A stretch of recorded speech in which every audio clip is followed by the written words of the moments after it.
Hay ideas que cambian el mundo, de eso no hay duda. ¿Pero lo hacen solas? Pues la verdad es que no. A menudo el éxito de una idea genial depende y mucho de quienes la defienden. Y esa es justo la historia que vamos a desgranar. Cómo la teoría atómica no fue solo cosa de un genio, sino de toda una red de aliados, de rivales y de personalidades, la verdad, fascinantes. Vale, vamos a situarnos. Principios del 1800. La química era un campo apasionante, sí, pero también un poco caótico, ¿verdad? Y en medio de todo ese lío aparece un maestro de escuela cuáquero, John Dalton, y suelta una bomba, que toda la materia, absolutamente todo, está hecha de unas partículas diminutas, indivisibles, a las que llamó átomos. Poca cosa, ¿no? Una idea que literalmente iba a cambiar nuestra forma de ver el universo para siempre. Claro, la pregunta es obvia. ¿Basta con tener una idea así de brillante? Y la respuesta es un no rotundo, porque aquí es donde la cosa se complica y se pone de verdad interesante. Veréis, una idea genial es solo el pistoletazo de salida. Para que algo como la teoría de Dalton cuajara, necesitaba mucho más que tener razón. Necesitaba padrinos, influencia, credibilidad. Vamos, necesitaba la gente adecuada en los sitios adecuados. Y ojo, que Dalton era muy consciente de esto. Él, como cuáquero, estaba un poco al margen de la jet set científica de Londres allá por 1807. Se dio cuenta enseguida de que si no conseguía el apoyo de los peces gordos, su teoría se iba a quedar en una anécdota, en una simple curiosidad. Se estaba jugando el todo por el todo. Por suerte para él, y para la historia de la ciencia, ese apoyo no tardó en aparecer. Y no vino de cualquiera, no. Dos de los químicos más respetados de la época vieron el filón en las ideas de Dalton y le dieron ese primer empujón, ese que es tan crucial. Hablamos de Thomas Thomson y William Wollaston. A ver, ¿quiénes eran estos dos? Pues eran dos perfiles muy distintos pero complementarios. Por un lado, Thomas Thomson. Este hombre era, digamos, el gran enciclopedista de la química de su época. Su libro, el System of Chemistry, era la Biblia. Así que en el momento en que metió ahí la teoría de Dalton, le dio un sello de aprobación académico brutal. Y luego estaba William Wollaston. Él era otra historia. Un químico forrado con un prestigio enorme. Su apoyo no era solo intelectual, era un apoyo de estatus. Era decir, esto va en serio. Es que lo de Wollaston es de película, de verdad. Su prestigio no le vino de familia, ni mucho menos. Se hizo a sí mismo. ¿Cómo? Pues se hizo rico, pero rico de verdad, al descubrir un método para purificar el platino. Y lo mejor de todo es que, mientras estaba en ello, como quien no quiere la cosa, zas, descubre dos elementos nuevos, el palalio y el rodio. Casi nada. Tener a un tipo así de tu parte, eso no era un apoyo, era que te tocara la lotería. Pero vale, Thomson y Wollaston eran importantes, muy importantes. Pero había alguien más. Alguien cuyo apoyo no era solo importante, era vital. Hablamos de Sir Humphrey Davy, una auténtica estrella de rock de la ciencia, un tipo brillante, con un carisma arrollador, pero también, y esto es clave, tremendamente complicado. Su pulgar arriba o pulgar abajo podía lanzar una carrera al estrellato o hundirla en el olvido. Y al principio todo parecía ir sobre ruedas. Dalton dijo de él, es un joven extremadamente inteligente y agradable, o sea que le cayó bien. De hecho, Davy fue súper importante. Le echó un cable a Dalton para preparar una conferencia que fue decisiva en 1803. Parecía que había buen rollo, respeto, vamos, el inicio de una gran amistad y de una alianza que lo podía cambiar todo. El problema es que Davy era un hombre con dos caras.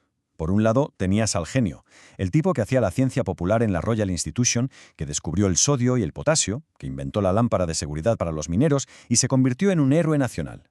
Pero luego estaba la otra cara, el hombre, un tipo con un carácter de 1000 demonios, impredecible, adicto al óxido nitroso, el famoso gas de la risa, y que llegó a enfrentarse a su propio pupilo, el gran Michael Faraday. Vamos, un cóctel explosivo de persona. Y es que para entender por qué Davy era tan crucial hay que ver su carrera. Fue un cohete. En serio, en poco más de 10 años pasa de ser un joven que estudia gases a dar conferencias en la Royal Institution, a descubrir un montón de elementos nuevos y a que le nombren Sir. Un baronete. Se convirtió en el rey Midas de la ciencia en Gran Bretaña. Todo lo que tocaba o apoyaba se convertía en oro. Así que llegamos al punto clave de todo esto. Dalton no se podía permitir, bajo ningún concepto, que Davy le diera la espalda. Un no por parte de Davy, una crítica pública de un personaje tan mediático habría sido una catástrofe. El fin de la historia para la teoría atómica, probablemente. Por eso tiene todo el sentido del mundo que Dalton, muy inteligentemente, le dedicara la segunda parte de su libro más importante. Un gesto claro. Bien, hemos hablado de la gente, de las alianzas, pero ¿y la obra? Porque al final lo que cuenta es el trabajo. Y el libro de Dalton, Un nuevo sistema de filosofía química, fue mucho más que un texto con una teoría.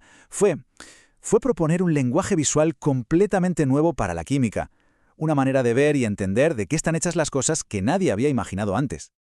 Y aquí la tenemos, su famosa lámina cuarta.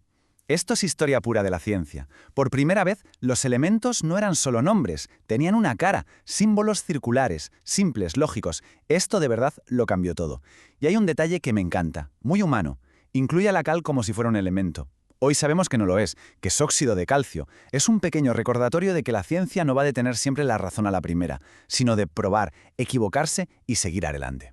Y el sistema no paraba de crecer. Para 1810, cuando salió la segunda parte de su primer volumen, ya no hablaba de los 20 elementos iniciales. No, la lista había crecido hasta los 36. 36 elementos, cada uno con su dibujito, con su peso atómico asignado. La cosa se estaba poniendo seria, estaba cogiendo una fuerza imparable. Esto no fue cosa de un día, claro. La publicación de su gran obra fue un proyecto que le llevó décadas. Pensemos, empieza en 1808 con la primera parte y sus 20 elementos. Sigue en 1810 con la ampliación a 36, esa que le dedica a Davy. Y no termina hasta 1827, casi 20 años después, cuando publica el volumen final. Fue un trabajo de hormiguita, metódico, persistente.